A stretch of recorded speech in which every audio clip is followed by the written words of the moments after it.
Hi, this is Nanette Tausenfeld with the Great Basin Fire Potential Briefing for Thursday, September 24th, 2020. Looking at fire potential impacts over the next few days, we will see a few days of windy and dry conditions. You can see those areas highlighted in orange on the impact map. Areas further south will see lower relative humidities. Further north into Idaho, relative humidities will be more in the 15 to 25% range. We will also see some light showers across the central Idaho mountains through Saturday. Over the past 24 hours, there's been really no precipitation across the Great Basin to speak of, and just a couple of lightning strikes in the Uinta Mountains. If we look at fire activity, you can see we still have some ongoing team fires in the Great Basin and a handful of new starts. So with the dry conditions, still picking up some fires.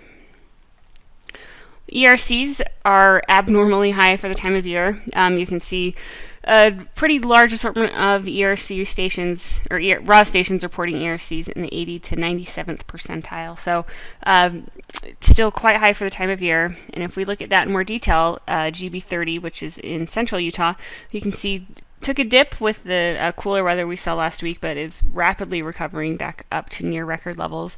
And GB35, which encompasses southern Utah and the Arizona Strip, has been at or above record levels for quite some time.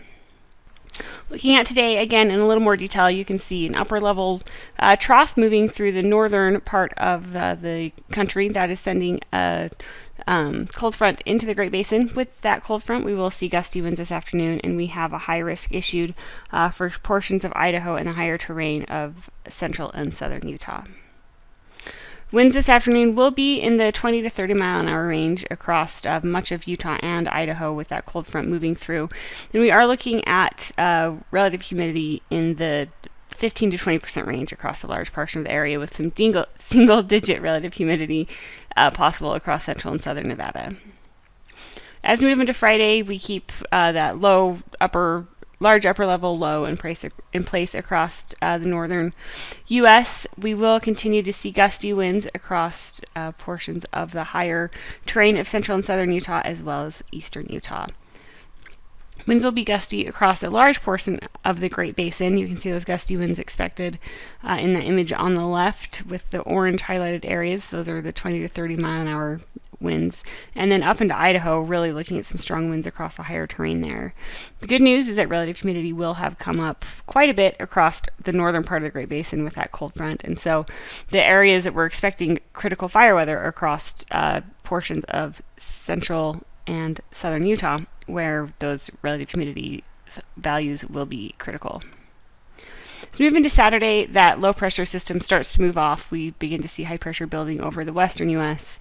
A little quieter on Saturday. Still looking at the potential for some elevated winds across southeastern Idaho into northeastern Utah, but relative humidity will have come up quite a bit in the wake of that cold front. However, looking at far southern Utah, Arizona Strip, southern Nevada, still quite dry with poor overnight recovery.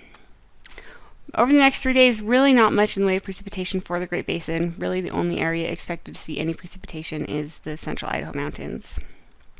Moving into Sunday, a high pressure ridge starts to build into the western United States, and that is expected to stick around with us for some time. This will bring warming and drying conditions to the area beginning Sunday. Then as we move into Monday, that ridge really starts to strengthen across the Great Basin. Heading into Tuesday, again, just really looking at a pretty intense warming and drying trend across the area. And then finally into Wednesday, still looking at a really strong high-pressure ridge across the western United States. So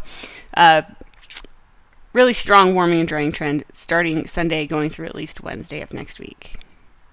Over the next 7 days, it's looking really dry across the majority of the area. Again, really the only place that we'll see precipitation is the central Idaho mountains over the next few days. In the 8 to 14 day outlooks, things are not looking great. The Climate Prediction Center is calling for above normal temperatures across really the entire western half of the country. And as far as precipitation, continuing to remain quite dry across much of the area. So that's it. If there are any questions, please feel free to contact us. Our information is on the screen, and you can also find us on Twitter. Thank you.